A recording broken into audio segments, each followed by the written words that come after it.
అంతా మా ఇష్టం అడిగేవారు ఎవరూ లేరు అనుకుంటూ అధికారం మతంతో టీడీపీ నేతలు కార్యకర్తలు రెచ్చిపోతున్నారు. అగ్నికాజ్యం పోసినట్టుగా మంత్రులు వ్యవహరిస్తున్నారు. దాంతో రాష్ట్ర వ్యాప్తంగా ప్రతి నియోజకవర్గంలో అరాచకాలు, అన్యాయాలు, అక్రమాలు అడ్డు అదుపు లేకుండా కొనసాగుతున్నాయి. బలోపేతంగా ఉన్న డ్వాక్రా సంఘాలను చెరపడుతున్నారు. డ్వాక్రా పొదుపు సంఘాల అక్కచెల్లెమ్మల అప్పులను మాఫీ చేస్తానని, వారు బ్యాంకుల్లో తాకట్టు పెట్టిన బంగారాన్ని విడిపిస్తానని 2014 ఎన్నికల సమయంలో హామీ ఇచ్చిన చంద్రబాబు ఆ హామీని నిలబెట్టుకోలేదు. దాంతో పొదుపు సంఘాలకు కోలుకోలేని దెబ్బ తగిలింది. రాష్ట్ర వ్యాప్తంగా లక్షలాది స్వయం సహాయక బృందాల పరిస్థితి అగమ్యగోచరంగా తయారైంది. చంద్రబాబును నమ్ముకొని రుణాలను, వడ్డీలను చెల్లించకుండా మాఫీ అవుతాయేమోనని ఎదురు చూసిన లక్షలాది మంది అక్క చెల్లెమ్మలు తాము మోసపోయామని తెలుసుకోవడానికి ఎంతో కాలం పట్టలేదు. అప్పటికే బ్యాంకుల దగ్గర లక్షలాది డ్వాక్రా గ్రూపుల పరపతి పడిపోయింది. ఏ గ్రేడ్, బి గ్రేడ్ స్థాయిల్లో ఉన్న పొదుపు సంఘాల స్థాయి సి, డి గ్రేడ్లకు పడిపోయింది. అలాంటి పరిస్థితుల్లో అప్పటి ప్రతిపక్ష నేతగా మహిళా పొదుపు సంఘాలను ఆదుకుంటానని మాట ఇచ్చిన జగన్మోహన్ రెడ్డి ఆ తర్వాత పాలనలోకి రాగానే ఆ మాటను నిలబెట్టుకున్నారు. 4 విడతల్లో పొదుపు సంఘాల రుణమాఫీ చేస్తానని చెప్పిన ఆయన తన హామీని నిలబెట్టుకున్నారు. మొత్తం 25,500 కోట్లకు పైగా డ్వాక్రా సంఘాల అప్పులను చెల్లించారు. దాంతో గత వైఎస్ జగన్ పాలనలో డ్వాక్రా సంఘాలు బలోపేతమయ్యాయి. గత పాలనలోనే పొదుపు సంఘాలు 0 వడ్డీ పథకాన్ని తిరిగి అమల్లోకి తెచ్చారు. దాంతో రాష్ట్ర వ్యాప్తంగా ఉన్న 8 లక్షలకు పైగా పొదుపు సంఘాలు ఊపిరి పీల్చుకున్నాయి. వైఎస్ఆర్ ఆసరాతో పాటు చేయూత, కాపు నేస్తం, ఈబీసీ నేస్తం, అమ్మ ఒడి, పేదలందరికీ ఇళ్ల పథకం లాంటి పథకాలతో ఆర్థిక కష్టాలను, సామాజిక ఆర్థిక భద్రతను పొందిన డ్వాక్రా మహిళలు తమ పొదుపును పెంచారు. బ్యాంకుల దగ్గర తమ ఇమేజ్ను పెంచుకున్నారు. ఇదంతా గతం. వర్తమానంలోకి వస్తే ప్రస్తుతం పొదుపు సంఘాలను చిన్నాభిన్నం చేసే పనిని స్వయంగా మంత్రులే చేస్తున్నారు.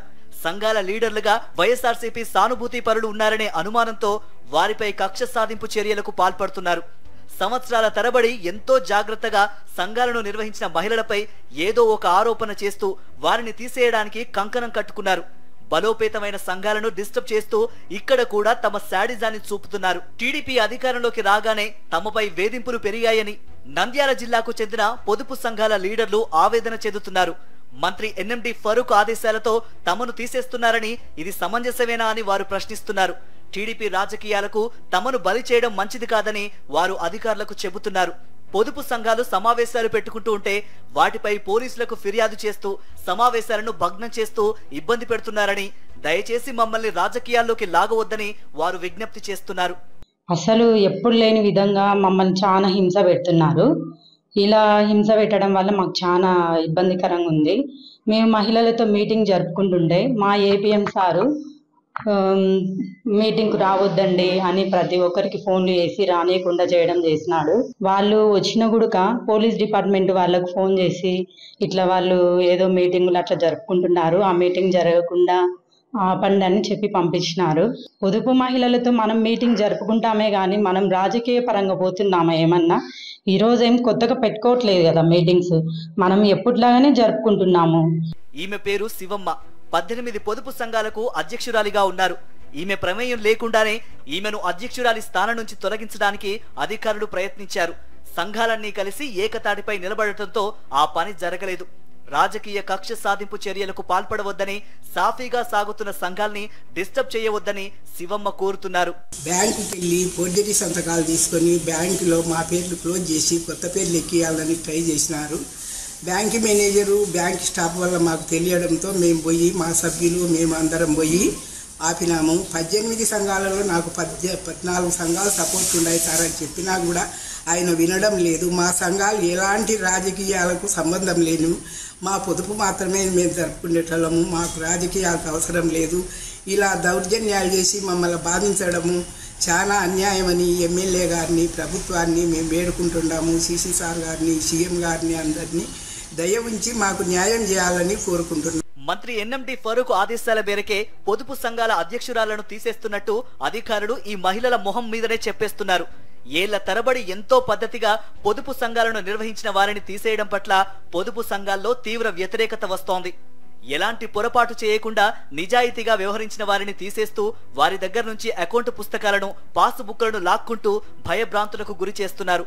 బ్యాంకుల దగ్గరకు వెళ్లి అడిగితే అక్కడ కూడా తమకు వ్యతిరేక సమాధానం వస్తోందని నంద్యాల జిల్లాకు చెందిన పొదుపు సంఘాల అధ్యక్షురాలు ఓబులమ్మ ఆవేదన వ్యక్తం చేశారు. సార్ మేము 2006 నుండి చేస్తున్నాము. మా మీద ఏ తప్పు లేకున్నా కానీ సార్ ఈ పొద్దు వాళ్ళు వచ్చి మీరు వాళ్ళు వీళ్ళని చెప్పి మా సంతకాలు లేకుండా మమ్మల్ని పిలిచకుండా వాళ్ళు ఇష్టచేతంగా గ్రామీణ సంఘం పసరపాడి గ్రామీణ సంఘాన్ని నిలబెట్టుకొని వాళ్ళు చేసుకొని ఏమన్నా సార్ని అడిగితే మీకు అస్సలకు మాకు పరుకు సార్ మంత్రి సార్ చెప్పినారు మేము చేస్తామంటాడు సార్ యాడ్ చెప్పినా కానీ అయినా బ్యాంకుకి అడిగితే బ్యాంక్ వెళ్ళేమంటారు నీకు సంబంధం లేదు ఏపీఎం సార్ మాకు ఎట్టే చెప్తే అట్టే చేస్తాం మేము అంతే నీకు సంబంధం లేదు నువ్వు పో అంటారు నన్ను. ఏ సార్ ఇట్లా చేస్తున్నారు మళ్ళీ అంటే అంతేమ్మా 6 అకౌంట్లు చేసినాను నువ్వు మాట్లాడనీకి లేదు మా పరుపు ఎమ్మెల్యే సార్ చెప్పినాడు కాబట్టి ఆ సార్ చెప్పినట్టే చేస్తాం మేము. అమరావతి నిర్మాణం కోసం విరాళాలు ఇవ్వాలంటూ డ్వాక్రా మహిళలపై ఒత్తిడి చేస్తూనే మరోవైపు వాటిపై రాజకీయ కక్ష సాధింపు చర్యలకు పాల్పడుతోంది చంద్రబాబు ప్రభుత్వం. వైఎస్ జగన్ పాలనలో అన్ని విధాలా మేలు పొంది బలోపేతమైన సంఘాలను తిరిగి ఎలా తొక్కేయాలా అని చూస్తున్నారు టీడీపీ నేతలు కార్యకర్తలు. వాటిని తమ చెప్పు చేతల్లోకి తీసుకొని తాము ఆడింది ఆట పాడింది పాటగా మార్చుకోవడానికి పచ్చ పార్టీ నేతలు చేస్తున్న కుటిల యత్నాలపై సర్వత్రా నిరసనలు వ్యక్తమవుతున్నాయి. పిచ్చుకపై బ్రహ్మాస్త్రం వేసినట్టుగా తమపై చంద్రబాబు ప్రభుత్వం ప్రతాపం ఏంటని పొదుపు సంఘాల మహిళలు ప్రశ్నిస్తున్నారు. రాజకీయ కక్ష సాధింపు చర్యలు మానుకోవాలని వారు హితవు పలుకుతున్నారు.